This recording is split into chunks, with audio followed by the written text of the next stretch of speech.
PM కాంగ్రెస్లే పోరాట ప్రతిమ ఉన్న పార్టీలన్నారు CPI జాతీయ కార్యదర్శి నారాయణ. సిపిఐ 100వ వార్షికోత్సవం సందర్భంగా తిరుపతిలో భారీ ర్యాలీ నిర్వహించారు. అనంతరం అమరవీరుల స్తూపానికి నివాళులర్పించారు. దేశం కోసం పనిచేసే పార్టీలు ఉన్న దేశంలో కార్పొరేట్ సంస్థలకు ఊడిగం చేసే పార్టీలు ఉండడం బాధాకరమన్నారు. బీజేపీ పార్టీ అధికారంలోకి వచ్చిన తర్వాత మాదక ద్రవ్యాల అమ్మకాలు, అత్యాచారం పెరిగిపోయిందన్నారు. గుజరాత్లో అదానీ డ్రగ్స్ మాఫియాను అరికట్టాలన్నారు. ఉపాధి హామీ పథకాల్లో గాంధీ పేర్లను తొలగించి గాడ్సే, సావేరి లాంటి వారి పేర్లను కలిపేందుకు ప్రయత్నిస్తున్నారని ఆయన ఆరోపించారు.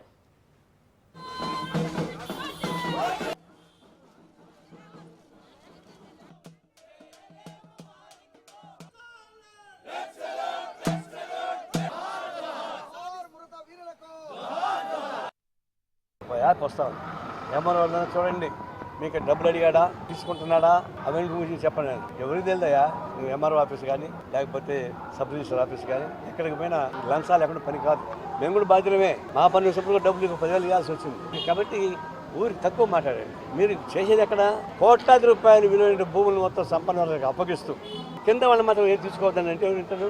నువ్వే ₹1,00,00,000 భూమిని సంతర్పణ చేస్తావు, రేపు రాబోయే ఎన్నికలో ఆమె అనిపించుకుంటావు. అది తెలుదా రెవెన్యూ వాళ్ళకి? ఏ రెవెన్యూ వాళ్ళకి సంతకాలు పెడుతున్నారు, సబ్ రిజిస్టర్ సంతకాలు పెడతారు. వాళ్ళకి తెలుసు కదా ఎంత భూమి ఎవరికి ఇస్తున్నాడు, ఊరికి ఎందుకు ఇస్తున్నాడు. కాబట్టి మనమా తీసుకోవచ్చు కదా. తేనె తీసినాక నాకు ఒకడు ఉంటాడు, చెయ్యి తేనె చేస్తాడు, బట్టలు పోస్తాడు, చెయ్యి నాకుంటాడు, అది చేస్తున్నాడు. కొంత ముందు జాగ్రత్త పడు. కార్పొరేట్ కంపెనీ ఊరికి చేయబాక. నువ్వు అప్పుడు నిలబడితే అప్పుడు వీళ్ళు కూడా నిలబడతారు. నిలబడితే ఫైట్ చేస్తాం. ఇంకా మీరేమో చట్ట పనులు చేస్తుంటారు, అవినీతి పనులు చేస్తుంటారు హోల్సేల్గా. వీళ్ళు రీటైల్గా పైసలు తీసుకుంటారు. మీరు ₹1,00,00,000 మీరు అయితే ₹10 తీసుకుంటున్నారు. అందువల్ల ఊరికే తాటాపు చెక్కులు డబ్బులు కానీ డ్రగ్స్ వాడే పిల్లకాయని పట్టుకుంటున్నాం. డ్రగ్స్ యాడ్ నుంచి వస్తాయి పట్టుకున్నావా? మీకు తెలిసేటువంటి సెంటర్ మీదే కదా. ఎక్కడి నుంచి వస్తున్నాయో డ్రగ్స్ అది పట్టుకోకుండా తినేవాడిని పట్టుకుంటున్నాం అమాయకులు. మీకు చేత అయితే వచ్చాను, నేను చెప్తా పోయింది. ముంద్రా పోర్ట్ ఉంది అదానిది గుజరాత్లో. ఆ ముంద్రా పోర్ట్ సెంటర్ అటు పాకిస్తాన్ నుంచి, బంగ్లాదేశ్ నుంచి తాలిబన్స్, టెర్రరిస్టులు మొత్తం గంజా తీసి పోస్తున్నారు. ఆ నుంచి సముద్రంలో మామూలుగా ఆయనకి 15 పోర్ట్లు ఉన్నాయి.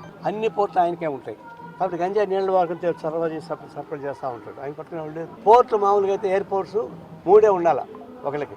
ఆయనకి 5 ఉన్నాయి అదానికి. నేను ఇంకా మనం చూసాం కదా, అదానికి అయితే ఇంకా తీర్పిస్తా జడ్జి ఏమైనాడు. అలాంటి వాళ్ళని మీరు సపోర్ట్ చేస్తా ఈ చిన్న చిన్న ఉద్యోగం మీరు పడతా ఉంటే దానివల్ల పెద్ద ఉపయోగపడదు.